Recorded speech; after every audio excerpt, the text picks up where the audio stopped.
السلام علیکم ورحمۃ اللہ وبرکاتہ۔ اللہ سے دعا کرتے ہیں کہ آپ لوگ خیریت سے ہوں گے۔ حضرت عمر رضی اللہ نے حضرت معاویہ رضی اللہ کو گورنر کیوں لگایا؟ حضرت عمر رضی اللہ کی شہادت نہ ہوتی تو یہ ساری چیزیں جو ہے علی مرزا نے اس ٹاپک پر بات کی ہے، اور انہوں نے آپ صلی اللہ علیہ وسلم کے وقت میں جو بھی معاملہ آیا تھا اس سے ریلیٹڈ جو ہے کافی ساری چیزیں جو ہیں ان ویڈیو میں بتائی ہیں، اور جو بھی کوشچن آنسر ہوتا ہے اس کا علی مرزا کوشش کرتے ہیں کہ صحیح طریقے سے اور قرآن اور حدیث کے حوالے سے ساری چیزیں جو ہیں رکھیں، اور اللہ تعالیٰ نے جو قرآن اور حدیث کا معاملہ رکھا ہے تو سارے مسلمانوں کے لیے یہ قرآن اور حدیث کا معاملہ آسان رہے، اور جو بھی بولیں وہ قرآن اور حدیث کی روشنی میں بولے، اور اللہ ہم سب کو ہدایت کا راستہ دکھائے، جھوٹ بولنے سے اور جھوٹ سننے سے اللہ ہم سب کو بچائے، آمین ثم آمین۔ دیکھیں یہ صرف حضرت عمر کا مسئلہ نہیں تھا، حضرت ابوبکر عمر رضی اللہ عنہما علیہم السلام، ان کو نبی الاسلام کے مزاج کا کافی اندازہ تھا، کیونکہ انہوں نے اچھا خاصا وقت حضور کے ساتھ گزارا تھا۔ نبی الاسلام کے کئی ایک بڑے جو ڈیسیژن تھے ان میں مشورہ آپ ان سے کرتے تھے۔ ان کو یہ بات پتہ تھی کہ نبی الاسلام کی کبھی یہ خواہش نہیں ہے کہ جو لوگ اینڈ پہ مسلمان ہوئے ہیں انہیں مین سٹریم میں لایا جائے۔ اس کی وجہ یہ ہے قبائلی سسٹم کے اندر جو بانڈ ہے وہ بڑا مضبوط ہوتا ہے، انسان اپنی دشمنی کو بھلاتا نہیں ہے، انسان انسان ہے نا۔ تو اس اسٹرانگ سسٹم میں جب وہ قبائل مسلمان جو ہوئے جن کے آباء و اجداد کے ساتھ صحابہ نے جنگیں لڑی ہوئی تھیں، اور صحابہ کو بھی اس چیز کا اندازہ تھا کہ یہ مسلمان تو ہو گئے ہیں، لیکن ظاہر ہے کہ جب انسان کے سامنے اس کے باپ کا قاتل آئے تو انسان کے دل پہ ایک بار یعنی ایک گراں تو گزرتی بات۔ تو نبی الاسلام کی بھی کبھی خواہش نہیں تھی کہ یہ جو لیٹ کمرز ہیں ان کو مین سٹریم میں لایا جائے، کہ کبھی ان کے اندر کوئی اس طرح کی نیگیٹو سائیکالوجی ڈیولپ ہو۔ اسی لیے آپ دیکھیں حضرت ابوبکر حضرت عمر نے کبھی بھی اس طرح کے لوگوں کو مین سٹریم میں کبھی بھی لے کے نہیں آئے۔ یہ حضرت عثمان کے دور میں ایسے لوگ اوپر آئے ہیں، پھر حضرت علی نے ان سب کو مسلط کیا، اور اسی وجہ سے حضرت علی کی خلافت کو بنو امیہ نے ایکسیپٹیبلٹی نہیں دی۔ رہ گیا حضرت معاویہ والا معاملہ، تو یہ ایک ٹوٹلی ایک حادثہ تھا، اور حادثہ کہیں بھی ہو سکتا ہے، اس کی ریزن میں آپ کو بعد میں بتاتا ہوں۔ لیکن ایک جو حضرت عمر کا جنرل رول تھا نا کہ وہ 4 سال سے زیادہ کسی کو بھی کسی عہدے پر نہیں رہنے دیتے تھے، چاہے وہ کتنا ہی بڑا کیوں نہ ہو، اسے معزول کر دیتے تھے۔ حضرت سعد ابن ابی وقاص فاتح ایران ہے، پرشین امپائر انہوں نے قادسیہ میں گرائی ہے، گورنر تھے ایران کے، حضرت عمر نہیں بنایا، لیکن 4 سال پورے ہونے سے پہلے انہیں واپس مدینہ شریف بلا لیا۔ حضرت عمر بن عاص فاتح مصر تھے، ان کو بھی پوسٹ سے ہٹا دیا۔ کیوں؟ تاکہ کوئی شخص اپنی پارٹی اور جتھا نہ بنا دے۔ یہ خطرہ ہوتا ہے نا، ایک اسٹرانگ پولیٹیکل لیڈر کے طور پہ کوئی اس طریقے سے سامنے نہ آ جائے جو پھر سسٹم کو چیلنج کرنا شروع کر دے، اور یہ ان کی مینجمنٹ کی سب سے بڑی خوبصورتی تھی۔ حضرت معاویہ کی یہ قسمت تھی، آپ سمجھ لیں کہ حضرت عمر کے دور میں ان کے 4 سال پورے نہیں ہوئے تھے، ورنہ 4 سال کے اندر وہ بھی اس عہدے سے معزول ہو گئے۔ پھر 11 سال ان کو حضرت عثمان والے بھی مل گئے، اور 15 سال میں ظاہر ہے کہ ایک پھر لوگوں کے ساتھ ذاتی ایفیلیشن ہو جاتی ہے، ایک حکمران، اور پھر حکمران بھی ایسا ہو کہ جو مال غنیمت جو ہے وہ ان پہ نشاور بھی کرتا ہو، وہاں کے جتنے وار لارڈز ہیں وہ ان کو انٹرٹین کرتا ہو، تو سب لوگ اس سے خوش ہوں گے، تو نیچرل چیز ہے۔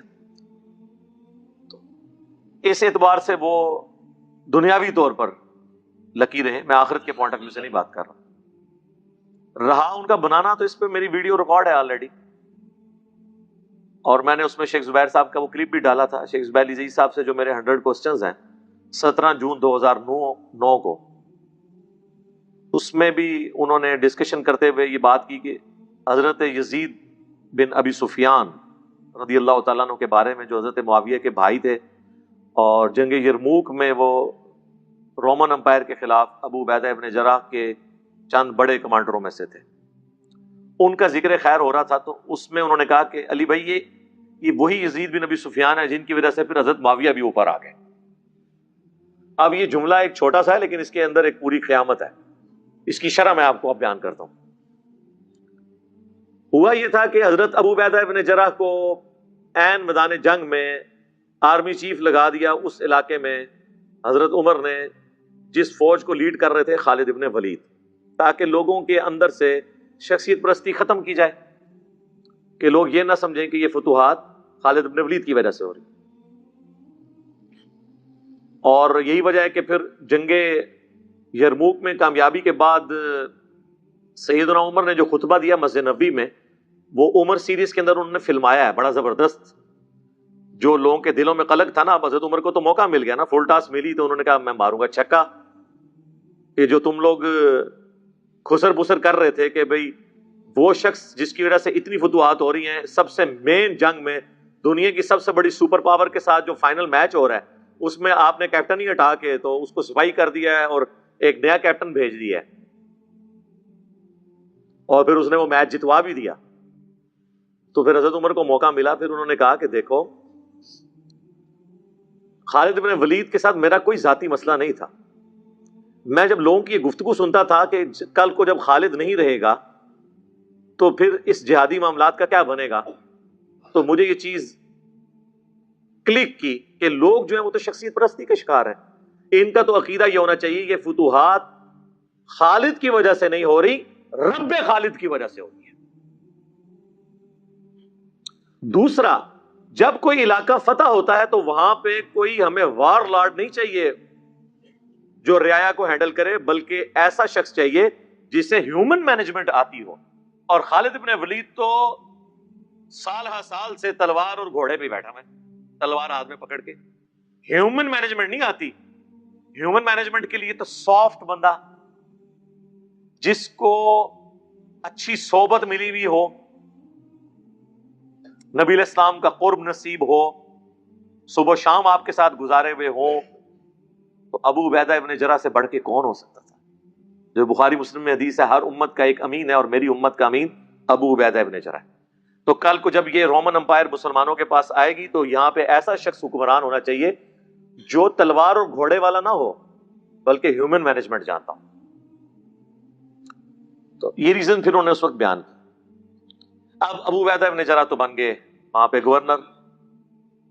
اس کے بعد عمر سیریز میں وہ بھی فلمایا جب حضرت عمر ملنے جاتے ہیں اور ان کی حالت وہاں دیکھتے ہیں کہ قلعے کے کونے میں ایک چھوٹا سا کمرہ ہے, اس میں انہوں نے اپنا آفس بنایا ہوا ہے, درویشی کی زندگی.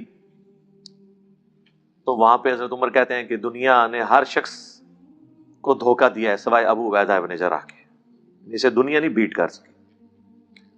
اس کے بعد ابو عبیدہ ابن جراح جو ہیں وہ طاعون کے مرض میں شہید ہو جاتے ہیں. ہم تو یہ سمجھتے ہیں کہ کوئی اللہ کا نیک بندہ تو وہی ہوگا کہ جو یعنی پورے گھر والوں کو جمع کرے, کلمہ پڑھے اور ساتھ ہی یوں خود ہی اوپر لے کے کفن لیٹ جائے کہ جی میں گیا. طاعون کے مرض میں اتنے بڑے بڑے پھوڑے نکلتے تھے. ایک بیکٹیریل ڈیزیز تھی, وائرل ڈیزیز تو نہیں تھی, لیکن آپ سمجھ لیں ایک اس طرح کا مرض تھا جو پھیلتا تھا بیکٹیریاز کی وجہ سے. اب تو آلموسٹ یہ ختم ہو چکا ہے دنیا, صرف افریقن ملکوں میں یہ رہ گیا ہے. لاکھوں لوگ مرتے تھے, ملینز میں لوگ مرے ہیں اس مرض سے. بخاری مسلم میں حدیث ہے میری امت میں جو مر جائے اہل ایمان میں سے وہ شہید لکھا جائے گا طاعون کے مرض میں. لیکن سر وہ مرنا کوئی آسان نہیں ہوتا تھا. اتنے موٹے موٹے پھوڑے پورے جسم پہ نکلتے تھے, جسم سیاہ پڑ جاتا تھا, ان پھوڑوں میں پی پڑتی تھی اور ایک تکلیف سے انسان دنیا سے جاتا تھا. ابو عبیدہ ابن جراح اس مرض میں شہید ہو گئے. اب ظاہر ہے کہ اس کے بعد نیا گورنر چننا تھا تو کوئی what's app message, phone call, کوئی موبائل فون تو نہیں تھا جناب. آلموسٹ کچھ 40 دن کی مسافت ہے مدینہ شریف اور شام کی.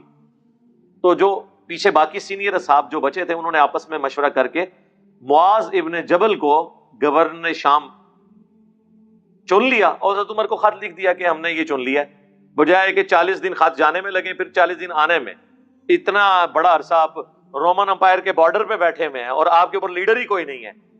کل کو وہ حملہ کر دیتے ہیں تو ظاہر ہے ایک لیڈرشپ کے انڈر ہی آپ نے لڑنا ہوگا نا. تو بڑا اچھا ڈیسیژن کیا انہوں نے. معاذ بن جبل جو ہیں وہ چھوٹی پرسنالٹی تو نہیں تھے, سر صرف 28 سال عمر تھی حضرت معاذ ابن جبل کی، اور وہ بھی طاعون کے مرض میں شہید ہو گئے. یعنی وہ جو گورنر بنایا وہ بھی شہید. 28 سال کی عمر میں میری تو یار پوری داڑھی بھی نہیں نکلی تھی. ایک بندہ دنیا سے چلا گیا. آج ہم معاذ ابن جبل جب سنتے ہیں نا تو ہم سوچتے ہیں کوئی سفید داڑھی، سفید پگڑی، سفید کرتا. نہیں سر، 28 سال. یہ 28 سال عمر ان کی دنیا سے جانے کی ہے. نبی علیہ السلام کی مبارک زندگی میں چھوٹی عمر انہوں نے اسلام قبول کیا. یہ وہی ہیں جن کے بارے میں وہ ابو داؤد اور ترمذی میں حدیث ہے، حضور نے فرمایا معاذ میں تم سے محبت کرتا ہوں. تم کہ یا رسول اللہ میرے ماں باپ آپ پہ قربان، میں بھی آپ سے محبت کرتا ہوں. تو آپ نے فرمایا اے معاذ میری نصیحت یاد رکھنا، فرض نماز کے بعد کبھی یہ دعا نہ چھوڑنا، اللہم اعنی علی ذکرک و شکرک و حسن عبادتک. سنن نسائی میں اللہم کے ساتھ الفاظ ہیں، اور ترمذی ابو داؤد میں اور ربی اعنی علی ذکرک، دونوں الفاظ درست ہیں. اور بخاری مسلم میں جو حدیث جو آپ نے اپنی پیٹھ کے پیچھے سوار کیا تھا اور پھر کہا کہ معاذ جانتے ہو کہ اللہ کا اپنے بندوں پہ کیا حق ہے، ان کا اللہ اور اس کا رسول بہتر جانتے ہیں. اور اس میں وہ بار بار حضور جب کہتے ہیں معاذ، وہ کہتے ہیں لبیک یا رسول اللہ، یا رسول اللہ میں حاضر ہوں. یعنی میں آپ کو اس شخص کی خوش نصیبی بتا رہا ہوں. لیکن موت کیسے ہوئی ہے؟ طاعون کے مرض میں. لہذا اگر کسی کی موت بظاہر دنیا میں اس طرح کی نہیں ہوتی جس طرح کی آپ کو کہانیوں میں بتائی گئی ہے، تو یہ کوئی اس کی بزرگی کے ختم ہونے کی دلیل نہیں ہے. موت کسی کی ایئر کریش میں بھی ہو سکتی ہے، کسی کی لاش کا مسئلہ بھی ہو سکتا ہے. اور وہ شعر ہے اللہ اور اس کے رسول کا، حمزہ ابن عبد المطلب، المستدرک الحاکم میں حدیث ہے سید الشہداء ہیں حمزہ، اور وہ شخص بھی سید الشہداء ہے جو جابر حکمران کے سامنے کلمہ حق بلند کرے حتیٰ کہ اسے قتل کر دیا جائے. یعنی حسین ابن علی، یعنی امام نسائی، یعنی امام حنیفہ، اور ہر زمانے میں وہ شخص جو حق کے لیے کھڑا ہو. جب معاذ ابن جبل شہید ہوئے تو پھر لوگوں نے مشورہ کر کے یزید بن ابی سفیان کو اگلا گورنر چن لیا، کیونکہ وہ بھی بڑے صاحب میں سے تھے، نبی علیہ السلام کے ساتھیوں میں سے. اللہ کا کرنا وہ بھی فوت ہو گئے. امت کی ازمائش جو لکھی ہوئی تھی، ازمائشیں پھر اسی طرح ہی آتی ہیں نا. وہ صحیح مسلم کی حدیث ہے نا کہ نبی علیہ السلام فرمایا جب تک میں موجود ہوں میرے صحابہ پہ وہ فتنے نہیں ٹوٹیں گے جو ان کی تقدیر میں لکھے ہیں. جب مجھے اللہ اٹھا لے گا تو ان پہ وہ فتنے ٹوٹ پڑیں گے، اور جب تک میرے صحابہ موجود ہیں اس وقت تک میری امت میں وہ فتنے نہیں ٹوٹیں گے جو میری امت کے مقدر میں ہیں. ظاہر اللہ نے دنیا آزمائش کے لیے بنائی ہے نا. وَلَنَبْلُوَنَّكُمْ بِشَيْءٍ مِّنَ الْخَوْفِ وَالْجُوعِ وَنَقْصٍ مِّنَ الْأَمْوَالِ وَالْأَنفُسِ وَالثَّمَرَاتِ. اور جب میرے صحابہ اٹھا لیے جائیں گے تو میری امت پہ فتنے آ جائیں گے. تو یزید ابن ابی سفیان کو جب انہوں نے گورنر چنا تو وہ بھی فوت ہو گئے. اب وہ شش و پنج میں پڑ گئے کہ کس کو گورنر چنا جائے. پھر کنسنسس کے ساتھ حضرت معاویہ کو چن لیا گیا، اس وجہ سے بھی کہ حضرت معاویہ جو ہے حضرت یزید بن ابی سفیان کے چھوٹے بھائی بھی تھے، اور اسی خاندان سے تعلق بھی رکھتے تھے. ایک تھوڑا سا ایک سسٹم بھی ڈیولپ ہو گیا تھا. اور پھر نبی علیہ السلام کا ظاہر ہے کہ ایک تالیف قلب والا معاملہ بھی تھا،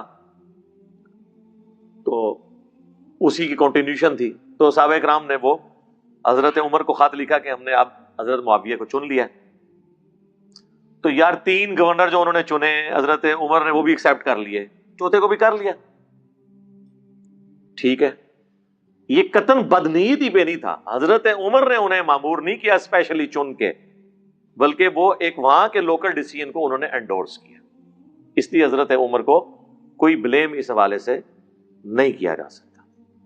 پھر انسان ہے، بعض اوقات انسان سے کوئی چیزیں وقتی طور پہ وہ ایک اینگل سے چیزوں کو دیکھ رہا ہوتا ہے، دوسرے اینگل سے اس سے اوور لک ہو جاتی ہیں. بعد میں جب پتہ چلتا ہے تو انسان، یعنی آپ اس کی زندہ مثال عبداللہ بن عمر لیں. عبداللہ بن عمر پوری زندگی بنو امیہ کو سپورٹ کرتے رہے.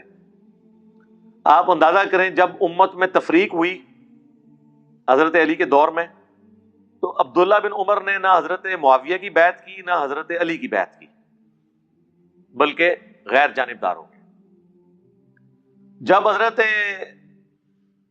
علی شہید ہو گئے تو حضرت معاویہ کی بیعت کر لی، اور حضرت معاویہ نے اپنی زندگی میں جب اپنے بیٹے کی بیعت لی تو اس کی بھی بیعت کر لی. اتنی سپورٹ کی، لیکن جواب میں انہوں نے کیا کیا ان کے ساتھ؟ حجاج ابن یوسف نے قتل کروایا. صحیح بخاری موجود ہے، حجاج ابن یوسف تیمارداری کے لیے آیا حضرت عبداللہ ابن عمر کی، اور کہا مجھے پتا چل دینا کہ آپ کے ساتھ کس نے یہ کیا ہے. تو عبداللہ بن عمر نے فرمایا میرے ساتھ یہ اس نے کیا ہے جس نے حالت احرام میں لوگوں کو تلوار نیزے لانے کی اجازت دی ہے. احرام کی حالت میں تو آپ اپنے ساتھ کوئی اسلحہ لے کے ہی نہیں جا سکتے سوائے 2 چادروں کے. یعنی اسی کو کہا کہ تم نے یہ جان بوجھ کے پابندی اٹھائی تاکہ میرے پاؤں میں وہ نیزہ مرواؤ، اور الٹیمیٹلی وہ شہید ہو گئے اسی زخم سے.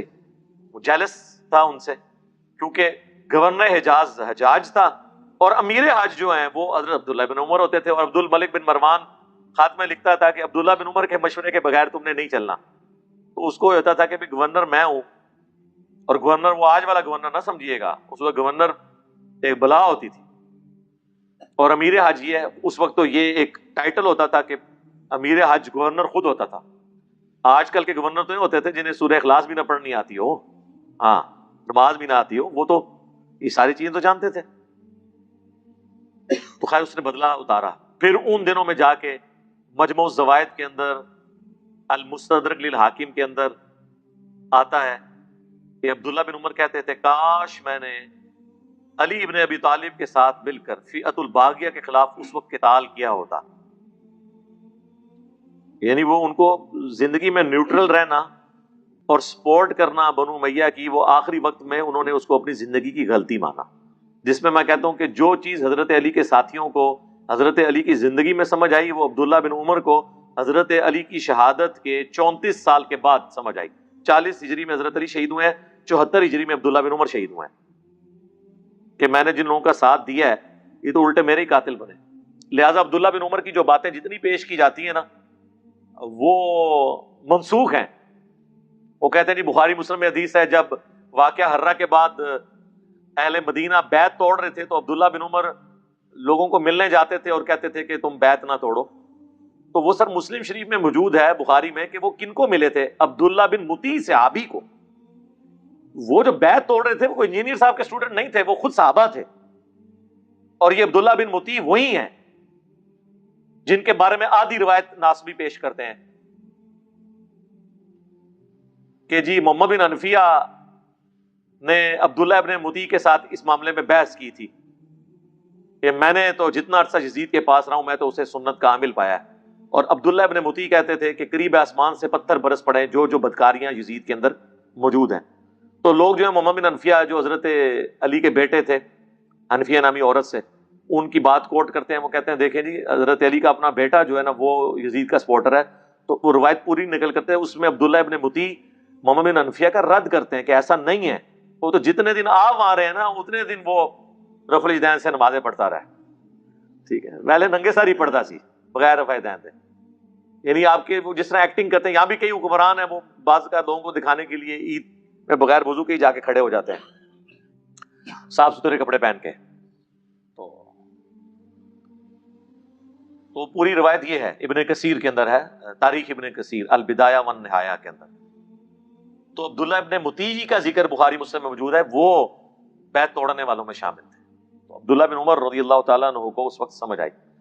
تو اس طرح ہو جاتا ہے، لوگوں کو بعد میں سمجھ آتی ہے. پھر بخاری میں جو 4108 نمبر حدیث ہے کہ جب حضرت معاویہ تحکیم کے بعد مدینہ شریف آ کے خطبہ دیتے ہیں اور کہتے ہیں جس کی خواہش ہے نا اس امر خلافت میں وہ اپنا سینگ اٹھائے، اپنا سر اٹھائے، میں اس کے باپ سے بھی زیادہ خلافت کا حقدار ہوں. تو محمد بن مسلمہ وہ بعد میں کہتے ہیں عبداللہ بن عمر سے کہ آپ کو چاہیے تھا آپ وہیں پہ جواب دیتے. یعنی وہ انہی کو کنایے سے بات ہو رہی تھی. تو عبداللہ بن عمر کا باپ تو حضرت عمر ہے جن کی وجہ سے شام فتح ہوا ہے، اور شام کا ایک گورنر جو بعد میں وہاں کے امیر بھی بن گئے وہ انہی کے بارے میں ٹانٹ کر رہے ہیں. تو عبداللہ بن عمر نے کہا کہ میں نے ارادہ کیا میں اپنی گوٹ کھولوں جو یوں احتبا کر کے بیٹھے تھے، اور میں اس سے بھرے مجمع میں جواب دوں کہ تجھ سے زیادہ خلافت کا حقدار وہ ہے جس نے دین کی خاطر، اسلام کی خاطر تم باپ بیٹا سے جنگ کی ہوئی ہے جب تم لوگ کافر تھے.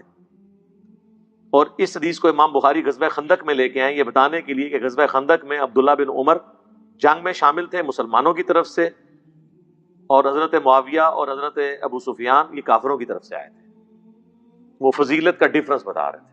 اور یہ جو سیم جملہ ہے یہ صحیح مسلم میں بھی ہے، جب حضرت عمر کہتے ہیں میں نے ایک خواب دیکھا ہے کہ مجھے ایک مرغے نے 3 ٹھونگے ماری ہیں خواب میں نے اس کی تعبیر کی ہے کہ اب میں شاید زیادہ عرصہ زندہ نہ رہوں، اور اگر میری اچانک موت ہو جائے تو تم نے ان 6 بندوں میں سے ہی کسی کو خلیفہ چننا ہے، ان کے سوا کسی کو خلیفہ نہ چننا، اور جب تم دیکھو ان 6 میں سے چنے ہوئے خلیفہ کی کوئی مخالفت کر رہا ہے تو سمجھ لینا یہ اسلام کے دشمن اور کافر ہیں جنہیں میں نے اپنے ہاتھوں سے مارا ہے اسلام کی خاطر.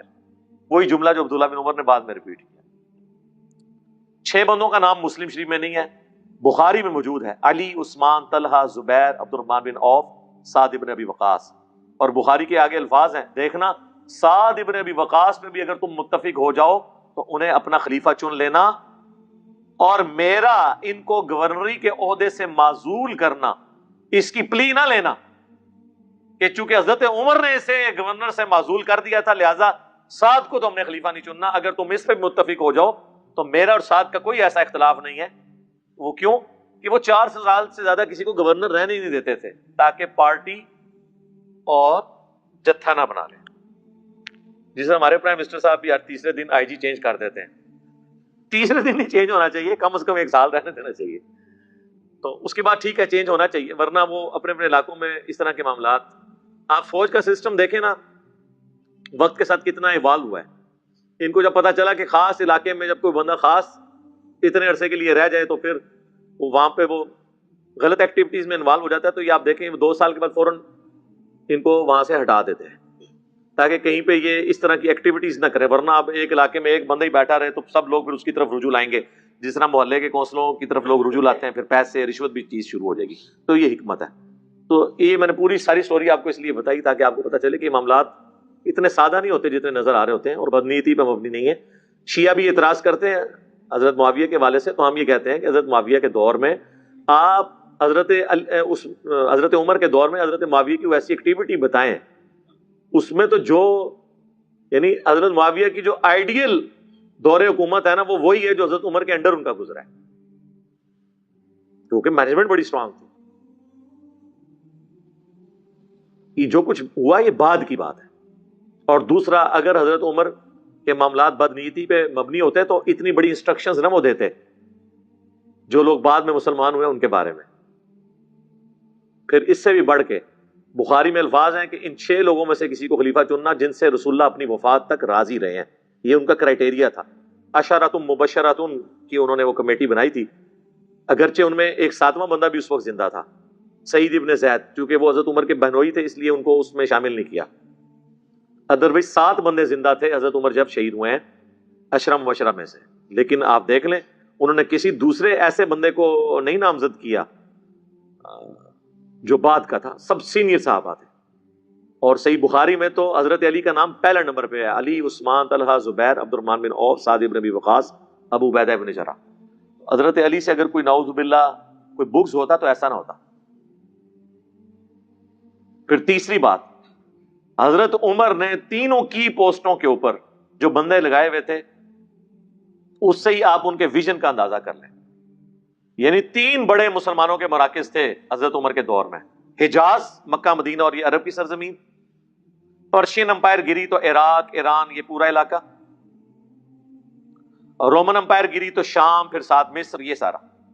یہ 3 مراکز تھے. تینوں مراکز میں حضرت عمر نے جو سب سے پاورفل عہدہ چیف جسٹس کا، آج کل چیف جسٹس کا عہدہ اتنا پاورفل ہے جبکہ یہ لوگ بزدل بھی ہیں. اس زمانے میں جب کہ انصاف کا نظام ہو وہاں تو چیف جسٹس کے سامنے وقت کا خلیفہ بھی پیش ہوا کرتا تھا.